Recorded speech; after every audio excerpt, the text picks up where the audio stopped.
Hello friends, welcome to my channel. इस video में हम डिस्कस करेंगे दो प्रमुख चीज़ों को डिस्कस करेंगे। आने वाला जो गणतंत्र दिवस है 2021 का, उसमें चीफ गेस्ट कौन होने वाले हैं? ब्रिटेन के बोरिस जॉनसन, ब्रिटेन के पीएम जो है, और साथ ही साथ G7 समिट। दो चीज़ों पर फोकस रहेगा ये वीडियो। चैनल पे नए हैं तो सब्सक्राइब कर लीजिए और बेल आइकॉन प्रेस कर दीजिए ताकि आने वाले सभी वीडियोस आप तक पहुंच सकें। और G7 कंट्रीज क्या है वो भी इस वीडियो में डिस्कस करेंगे। साथ ही साथ गणतंत्र दिवस में अब तक कौन कौन से मुख्य अतिथि रहे हैं और वो उन लोगों से रिलेटेड कोई इंपॉर्टेंट फैक्ट है जो कि किसी भी एग्जामिनेशन, चाहे वो यूपीएससी हो, पीएससी हो या अदर कॉम्पिटिटिव किसी भी स्टेट के व्यापम या लोकल जो एसआई पुलिस होती है, सभी के लिए, आरआरबी, एसएससी, सभी के लिए इम्पॉर्टेंट है। ये करंट अफेयर्स के वीडियोस रहते हैं, ये स्पेसिफिक किसी एग्जाम के लिए नहीं रहते हैं, ये सभी के लिए यूजफुल रहते हैं। तो आप लोग ध्यान से देखिएगा। ये बोरिस जॉनसन जो है ये पीएम है और ये ब्रेग्जिट भी याद रखेंगे। ब्रिटेन जो है अभी कुछ ही दिनों पहले ब्रेग्जिट की वजह से भी चर्चा में था और ब्रिटेन अगले साल होने वाली G7 समिट की भी मेजबानी करने वाला है। तो इसमें शामिल होने के लिए उन्होंने प्रधानमंत्री मोदी जी को बुलावा, इनविटेशन भेजा है। और ब्रिटेन के प्रधानमंत्री बोरिस जॉनसन जो है वो इस साल रिपब्लिक डे पर होने वाले समारोह के चीफ गेस्ट होंगे। तो ये किसी भी एग्जाम में का पार्ट बनेगा या केबीसी की क्विज का भी पार्ट बन सकता है ये क्वेश्चन, ठीक है? तो आप लोग याद रखेंगे। अब उन्होंने इसके लिए भारत को न्योता स्वीकार कर लिया है। और ब्रिटेन के विदेश मंत्री डोमिनिक राव, ब्रिटेन के विदेश मंत्री का नाम भी याद रखेंगे, क्योंकि जो आरआरबी या ग्रुप डी की एग्जाम्स होती है तो उनमें ये क्वेश्चंस पूछे जाते हैं। यूपीएससी और पीएससी में तो नहीं आते हैं, बट जो करंट में रहते हैं और अपने यहाँ की जो यात्राएं करते हैं कोई भी विदेशी, जो वहाँ के फॉरेन मिनिस्टर हैं, तो ये डोमिनिक राव, इनका नाम याद रखेंगे। ये आ सकता है एग्जाम में, किसी भी एग्जाम में पूछा जा सकता है। डोमिनिक राव जो भारतीय विदेश मंत्री एस जयशंकर के साथ मंगलवार को डेलीगेशन लेवल की बातचीत उन्होंने की और 4 दिन के दौरे पर हैं। ब्रिटेन के फॉरेन मिनिस्टर अभी, तो ये यूके, ये देखिए ट्वीट किया गया है ऑफिशियली। और साथ ही साथ इस बैठक के बाद एस जयशंकर ने कहा है कि डोमिनिक राव बहुत अहम समय में भारत आए हैं। हम कोरोना और ब्रेग्जिट के बाद की दुनिया की ओर देख रहे हैं और यह इन मसलों पर चर्चा का सबसे अच्छा वक्त है। यदि आप लोगों को पता है कि ब्रेग्जिट का मतलब क्या है, ब्रेग्जिट क्या है, तो आप कमेंट बॉक्स में बता सकते हैं। अदरवाइज हम नेक्स्ट वीडियो में इसका आंसर आपको दे देंगे।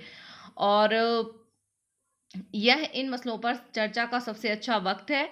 मीटिंग के दौरान दोनों देशों ने अफगानिस्तान के हालात के अलावा गल्फ और इंडो पैसिफिक रीजन के डेवलपमेंट का रिव्यू किया।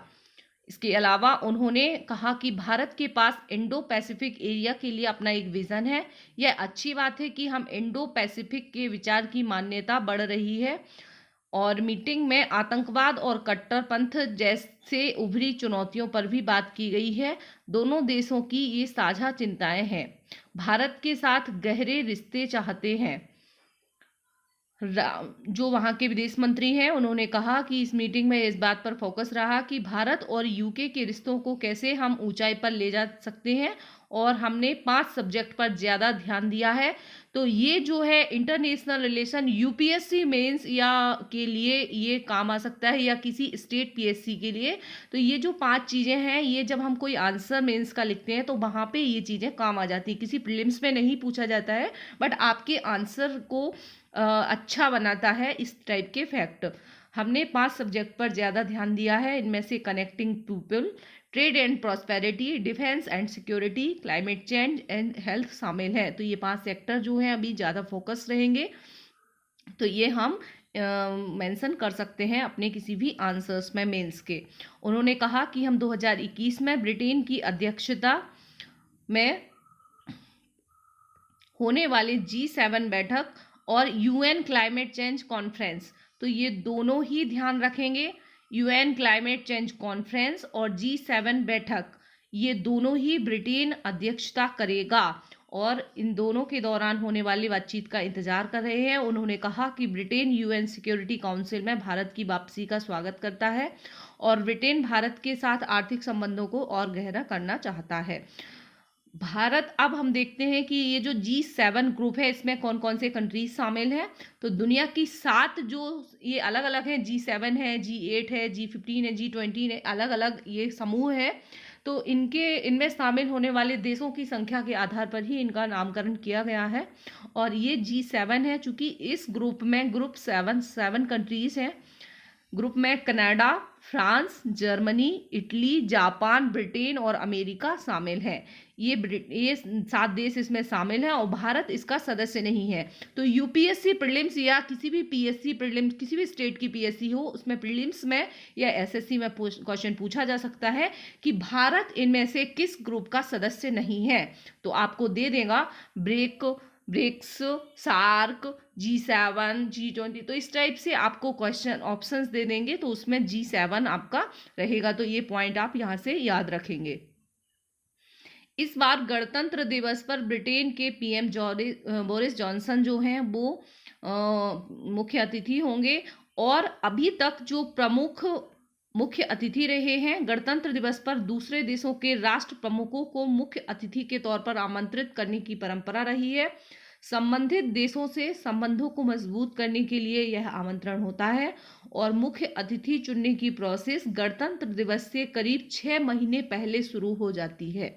विदेश मंत्रालय नाम तय करता है, इस पर प्रधानमंत्री फिर राष्ट्रपति अंतिम मुहर लगाते हैं।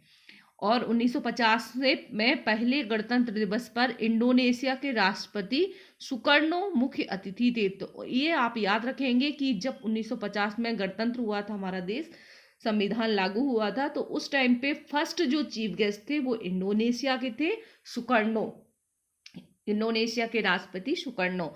और 1952, 1953, 1966 में गणतंत्र दिवस बिना मुख्य अतिथि के हुआ था। तो ये 3 वर्ष ऐसे भी रहे हैं। इस टाइप के क्वेश्चन जो है केबीसी में पूछे जा सकते हैं। और पाकिस्तान से भी एक बार चीफ गेस्ट रहे हैं। 1965 में वहां के खाद्य और कृषि मंत्री रहे राणा अब्दुल हमीद को मुख्य अतिथि बनाया गया था। तो पाकिस्तान भी याद रखेंगे क्योंकि 1965 में ही बनाया गया था। और तो नहीं तो हम लोग इग्नोर कर देंगे कि ये हमारा दुश्मन है, तो कैसे हो सकता है, हम चीफ गेस्ट क्यों बुलाएंगे। और 2018 में मुख्य अतिथि आसियान के 10 देशों के राष्ट्र अध्यक्ष थे। आसियान जो कंट्रीज हैं उनके 10 देशों के अध्यक्ष थे। और आसियान में Brunei, Cambodia, Indonesia, Laos, Malaysia, Myanmar, Philippines, Singapore, Thailand और वियतनाम शामिल हैं। ये 10 कंट्रीज हैं जो कि आसियान में शामिल हैं। और यदि आप लोगों ने एशिया कॉन्टिनेंट का वीडियो नहीं देखा है तो देख लीजिए, वहाँ पे बहुत ही फनी ट्रिक से सारे ही कंट्रीज लर्न करने की ट्रिक बताई गई है। तो आपको बहुत ही अच्छे से आसानी से एशिया के सारे ही देश याद हो जाएंगे और इनको फिर आपको रटना नहीं पड़ेगा। 2015 में अमेरिकी राष्ट्रपति बराक ओबामा को गणतंत्र दिवस का मुख्य अतिथि बनाया गया था। अमेरिका से आमंत्रण का यह पहला मौका था। क्वेश्चन ऐसा पूछा जा सकता है कि अब तक इनमें से कौन गणतंत्र दिवस के मुख्य अतिथि नहीं रहे हैं। तो ये जो मुख्य रहे हैं वो मैं आपको बता देती हूँ, तो आपका केबीसी का भी काम हो जाएगा और आपकी किसी भी इम्पोर्टेंट एग्जाम का भी। और सोवियत संघ से 3 बार और रूस बनने के बाद 1 बार वहाँ के मुख्य अतिथि रहे हैं। सोवियत संघ से भी 3 बार रहे हैं। और 2007 के मुख्य समारोह में के मुख्य अतिथि रूस के राष्ट्रपति व्लादिमीर पुतिन थे। फ्रांस और ब्रिटेन से सबसे ज्यादा 5 बार मुख्य अतिथि रहे हैं। तो ये भी याद रखेंगे, फ्रांस और ब्रिटेन दोनों से ही सबसे ज्यादा बार मुख्य अतिथि रहे हैं। ब्रिटेन के शाही परिवार से 1959 में प्रिंस फिलिप और 1961 में क्वीन एलिजाबेथ द्वितीय को आमंत्रित किया गया था। तो ये इंपॉर्टेंट फैक्ट थे। और यदि आप लोग यूपीएससी के अब क्रिसमस और न्यू ईयर ऑफर चल रहा है, स्टार्ट कर दिया है, पूरे सारे ही नोट्स कंप्लीट हो चुके हैं, रेडी पीडीएफ है, तो जो कि बहुत ही कम डेटा में आप लोगों को बहुत कम डेटा खर्च करना पड़ेगा।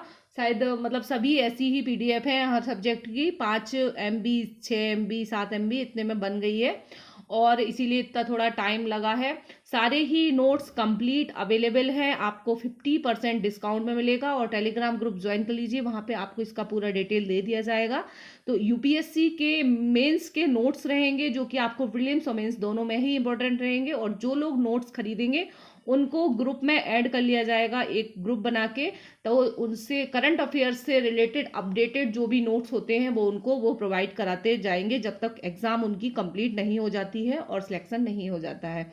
तो चैनल पे नए हैं तो सब्सक्राइब करके बेल आइकन प्रेस कर दीजिए ताकि आपको और जो भी नया अपडेट मैं लेके आऊँ तो वो मिल सके। Thank you very much for watching. मिलते हैं नेक्स्ट वीडियो में। और केबीसी के भी वीडियो अपलोड करती हूँ तो वो भी देखते जाइए।